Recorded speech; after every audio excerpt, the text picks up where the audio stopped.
welcome back to Whiskey Uncut. I'm sorry, James. Take two. Take two. Yeah. Tyler's gone. I forgot to hit record.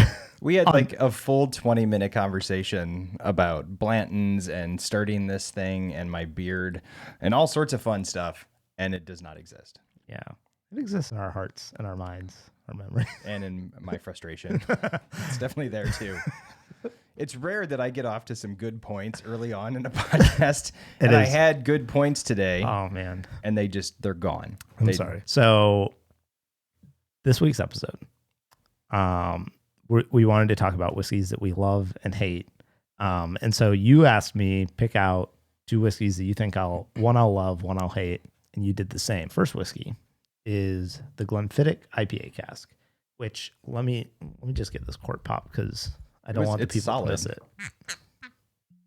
Oh, you got some nice squeaky noise, but not a good pop. That's better. Nice. Yeah. So this is a gorgeous bottle. First of all, dark embossed glass with the gold foil lettering and everything. I love it. But this was Glenfiddich's first of their experimental series that they came out with about 5 or 6 years ago. So Glenfiddich did this as the first whiskey aged in an IPA barrel.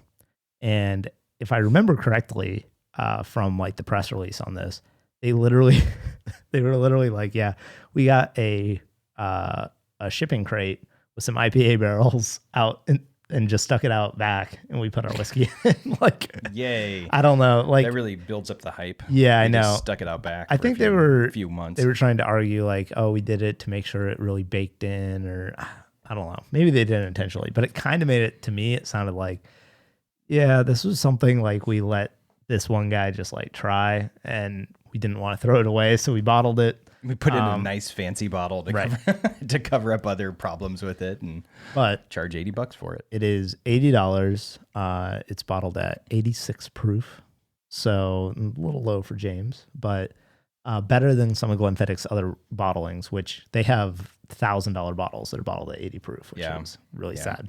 I mean, right off the nose, the first thing that we both talked about was there's a very bright pear note, some fruitiness. To me, I get a lot of floral notes, but I don't. If you handed this to me straight and said, "Hey, what is this finished in?" or I wouldn't guess IPA. Mm-mm. I think the floral aspect of it is probably from the hops from the IPA, but it's not distinctive enough hop. It's not that funky kind of dank note that you get in a lot of IPAs. Yeah, and I don't like IPAs because I always think they taste like pine cones and dirt. But I will say that the aroma on this whiskey is very deceiving because I think it's quite inviting. It is. I actually like the aroma quite a bit. It has the pear note that I liked in the Lagavulin 8-year that to me is really inviting. But then once you take a sip of it, it quickly turns. Yeah. And so this would have been aged in ex-bourbon barrels before being finished in the IPA barrels. So that's typically where you get some of those pear, vanilla kind of notes from. But to me, this just, there's this nice like bubblegummy, fruity kind of flavor to it. I always kind of call it like cotton candy. Like it's almost artificially fruity, but it's pleasant. But when you taste it, you get that sweetness right up front, but then it just gets bitter and bland. It almost is watery towards the mid palate and back.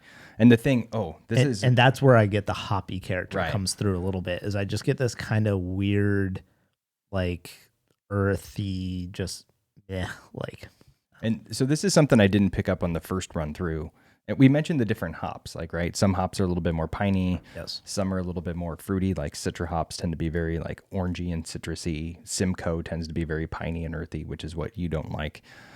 There's two different hop types that for me, I love IPAs. I drink a lot of IPAs, but if it has Centennial hops or Columbus hops in it, it tastes like soap to me. And this one, I get a little bit of soapiness, like right in the mid palate. It's that soapiness that leads to the bitter finish. Is that like the cilantro thing? I don't know. I'm just where really it's like sensitive genetic to those two. I love cilantro though. Oh, but okay. Maybe not. Yeah, it's those two hops for some reason. And my wife loves them. She'll sit there and drink, beers with Columbus and Centennial hops all day. And I'm like, I don't know how you do that. It tastes like Dial hand soap. And this one has a little bit of that in there. Not that I go around and eating a lot of hand soap, but it tastes like hand soap smells. That's what I always think. I'm one of the people that I cannot eat cilantro. Cilantro is just probably the worst. I just, every time there's a recipe with cilantro in it or tacos, I'm just like, why? It just tastes like soap. Oh, it's so good. But I think it's a genetic thing. I'm half Hispanic, right? So if I didn't like cilantro, I'd get kicked out. So cilantro is good for me. I did have a friend though that to her papaya tasted like dirty socks. What? Yeah, she said papaya tasted like sock smell. That's interesting. Papaya's good. I think she got a bad papaya. I don't know. She was really consistent with it. She hated it.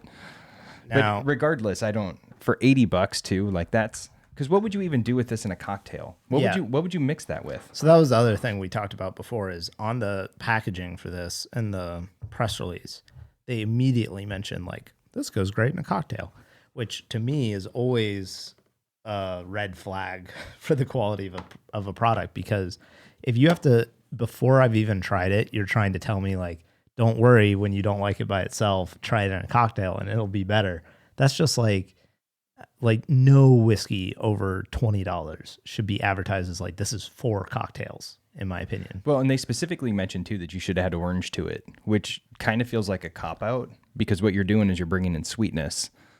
And in general, orange kind of goes well with the beer. So I think that's a pretty generic suggestion, I guess, for a cocktail. I agree. Now, I wouldn't know what to do with it. And for $80, I'd be mad. Yeah, I didn't pay $80 for this, so I was fine with it. But I would be upset if I had paid $80 for it because although it definitely is experimental, it's just not an $80 whiskey.